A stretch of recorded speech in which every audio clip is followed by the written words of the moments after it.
ஆண்டவராகிய இயேசு கிறிஸ்துவின் நாமத்தில் உங்கள் அனைவரையும் அன்போடு வாழ்த்துகிறேன். சுகமாக இருப்பீர்களாக. இந்த செவ்வாய்க்கிழமை காலை உங்களுக்கு ஆசீர்வாதமாக இருப்பதாக, மன மகிழ்ச்சியாக இருப்பீர்களாக, மன நிம்மதியாக, மன ரம்யமாய் காணப்படுவீர்களாக. உங்களுக்கும் எனக்கும் தேவன் அப்படியே செய்வாராக. இன்றைக்கு ஒரு வேத பகுதியை நான் வாசிக்கிறேன். ஏசாயாவின் புஸ்தகம் 43ஆம் அதிகாரம் 21ஆம் வசனத்தில் சொல்லியிருக்கிறது, இந்த ஜனத்தை எனக்கென்று ஏற்படுத்தினேன், இவர்கள் என் துதியை சொல்லி வருவார்கள்.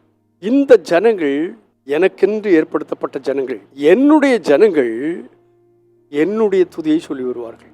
நீங்கள் கர்த்தருடைய ஜனங்களாக இருந்தால் நீங்கள் உயர்த்துவது யார் என்று கேட்டால் உங்கள் தேவனாகிய கர்த்தரை உயர்த்துவீர்கள்.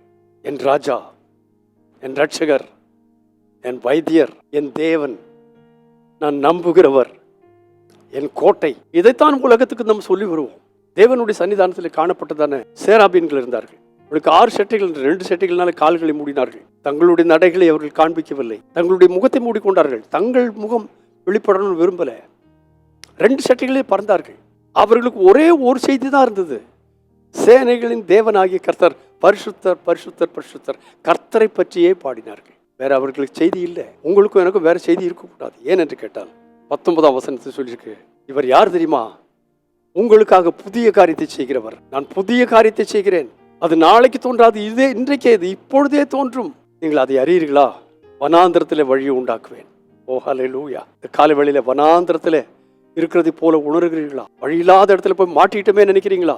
என் தேவனாகிய கர்த்தர் உங்களை பார்த்து சொல்கிறார், உன் வாழ்க்கையில் நான் ஒரு புதிய காரியத்தை செய்கிறேன், வனாந்திரத்தில் வழியை உண்டாக்குவேன், அவாந்திர வெளியில ஆறுகளை உண்டாக்குவேன். அதன் நிமித்தமாய் காட்டு மிருகங்கள், வலு சர்ப்பங்கள், கோட்டாங்குஞ்சுகள் கூட என்னை கனம் பண்ணும். இப்படிப்பட்ட காரியத்தை நான் உனக்கு செய்கிறபடினால இந்த ஜனத்தை எனக்கென்று ஏற்படுத்தினேன். இவர்கள், உங்கள் வாழ்க்கையில் கர்த்தர் புதிய காரியத்தை செய்திருந்தால், வனாந்திரத்திலே வழிகளை பெற்றிருப்பீர்களே ஆனால், அவாந்திர வெளிகளிலே ஆறுகளை கண்டவர்களாக இருப்பீர்களே ஆனால், நீங்கள் என்ன செய்வீர்கள்? இந்த ஜனத்தை எனக்கென்று ஏற்படுத்தினேன், இவர்கள் என் துதியை சொல்லி வருவார்கள். God has given us a responsibility of speaking about Him, taking to every nook and corner the work of the Lord. கர்த்தர் செய்த காரியங்களை பிரஸ்தாபப்படுத்தத்தக்கதான ஒரு காரியத்துக்கு நம்ம ஏற்படுத்தி இருக்கிறார். அதை செய்கிறதற்காக வனாந்திரத்தில் வழியை, அவாந்திர வழியில ஆறுகளை உங்களுக்காக எனக்கு ஏற்படுத்தி கொடுக்கிற தேவன் இந்த நாளிலே அது உங்களுக்கும் எனக்கும் செய்வாராக. பரிசுத்த பிதாவே, அவாந்திர வழியில ஆறுகளை, வனாந்திரத்தில் வழிகளை ஏற்படுத்துகிறவர் நீர். அதை எங்களுக்கு செய்திருக்கிறபடினாலே நாங்கள் அதை அறிந்து உணர்ந்து நாங்கள் உமது தூதியை எங்கும் பறைசாற்ற எனக்கும் எங்களுக்கும் கிருபை தாரும். அதை செய்தபடியால் உமக்கு நன்றி.